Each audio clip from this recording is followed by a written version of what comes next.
Hey guys, it's Matt Nokes. So today, we're going to talk about one of the most overlooked principles of hitting, your hip stability. If you haven't dealt with this principle, it's probably at the top of the list of what's sabotaging your success. And when hip stability breaks down, everything that depends on it breaks down too. Airs branch off in every direction, and each one feels different, but the root cause is the same. You hear me hammering about the principles, and there's a reason for that. So I want to give you an analogy. So think of it like a car or a truck. There's different systems in that car: the engine, the transmission, the fuel, the steering. If you don't understand how they work, if something feels off, you don't know how to fix it. You'll be pumping air in the tire because it's veering left when it might actually just be the alignment. And that's what happens when you chase fixes without understanding the principles. Okay. Everybody who fights unstable hips has their own version of the problem. And when you're in the game and you need to be short and quick and aggressive, if your front hip loses stability, then all that explosive energy just leaks away. Your front leg might stop your stride, but it's your front hip that collects and combines your linear energy and your rotary energy. That's what turns your swing ballistic. Your hips are your center of mass, the center of rotation, and the anchor that harnesses all those forces that want to blow apart when you're out of control. But when they're stable, it keeps your axis of rotation with your spine solid, so you can get your weight into the ball. But when your hips fly open or they slide, you leak. And that's the pain that shows up later at the dinner table after the game. You know that feeling. It's quiet and everybody's frustrated and nobody knows what to say. And as a parent, you want to help. And as a player, you don't want to talk about it, right? Because you're already beating yourself up. So it's discouraging for everybody and it hurts. So before I learned how to focus on the process instead of chasing results, I'd show up to practice after a great game and maybe hit a home run the night before and you're feeling on top of the world. But a couple days later, you're lost again, right? You start chasing fixes and drills and tips and adjustments. But that's the trap. You're chasing results instead of learning the process. The best hitters don't chase results. They rehearse. They build a pregame routine that's unique to them. And it's built on rehearsals they've refined over time.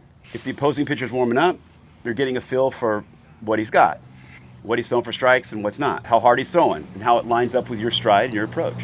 The best hitters know how to get their mind and their body and their emotions ready while they're waiting, without the ball. They don't need 5 swings to find it. They can smoke the first one. Getting ready without the ball is a skill set that you have to intentionally develop. And it's the same skill you need in the game. You might isolate one movement for a bit and then another and eventually put them all together. Because every rehearsal follows what your body wants to do naturally. If you can't control your hips, you can't control your swing timing. If you can't control your swing timeline, the only way you time a pitch is by getting lucky. When I was 19, right before spring training in my 3rd season in the minors with the Giants, I got invited to a special camp at Candlestick Park. It was a big deal in San Francisco, the Major League Ballpark. It was run by Frank Robinson, Hall of Famer, legend. And that camp changed everything for me.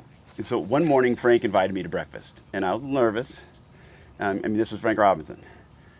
But instead of talking about mechanics or tips and tricks that I expected, he started talking about principles and how the body moves effortlessly when you understand what you're doing.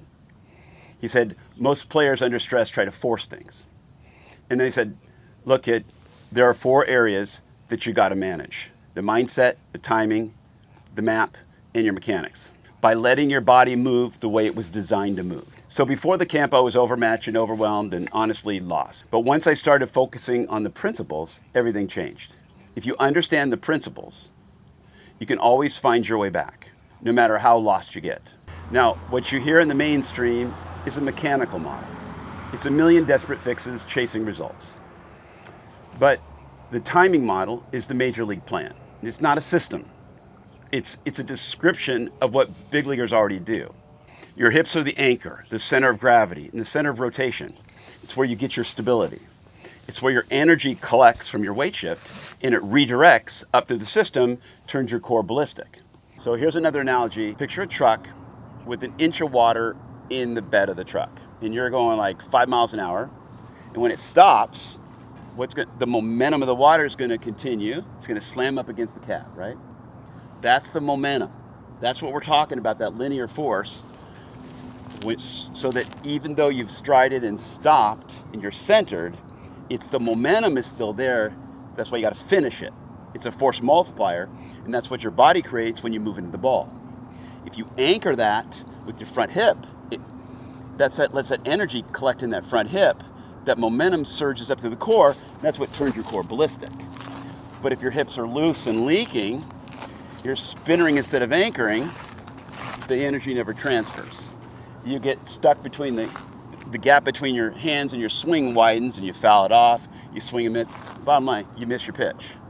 The big leaguers, they look centered, but they're anchored, not spinning, and they get their weight into it. I even think of like the back foot like a rudder. It's guiding the back hip. With more control of the back hip, it helps the front hip stabilize just enough so that it can anchor. Because the front hip needs time to anchor in a split second so that it doesn't spin off.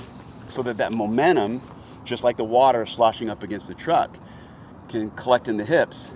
It's right here, and it anchors. And when it anchors, it goes up to the system, and it turns your swing ballistic. So it's transfer, contact, return using your weight. It's boom, boom, boom.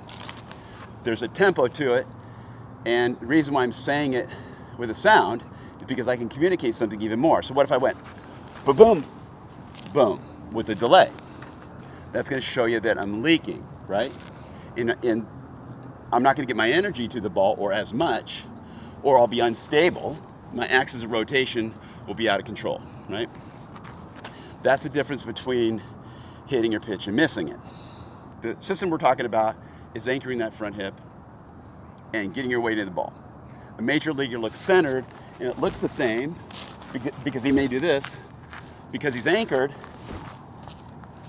versus someone who looks centered, but they're spinning, front hips is not anchored, and it's sloppy, and they're spinning, and they can't get their weight or directional force into the ball. You need the torque from a stable front hip. Think of it like a jar of jelly. You can't pop the top if the jar is sliding around in your hand. You gotta hold the jar steady. That's a leverage, and that's what you do with your hips.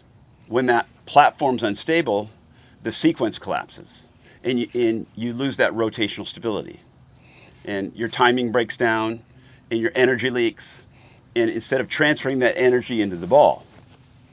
So, or think of it like a scythe. I don't know if you've ever seen this, but the power's not in your arms. It's just like your baseball swing. You can't separate your swing from your weight shift. And anchoring into that lead hip, your upper body crosses the lower body, same principle. Once you've mastered for her hip stability and stop flying open, everything changes. What if I told you, once you learn how to stabilize your hips with certain rehearsals, you're never going to fly open ever again? I mean, you might be early and swing and miss, but your hips aren't going to fly open. There's plenty of players right on the doorstep of the big leagues with all the talent in the world. But unstable hips is one of the things that could make their swing inconsistent and full of holes. So if you're starting to feel what I'm describing, and if it's clicking and it's finally making sense, you're ready to take that next step. I created the Timing Locker Room. It's a community for serious hitters who want the truth without the gimmicks.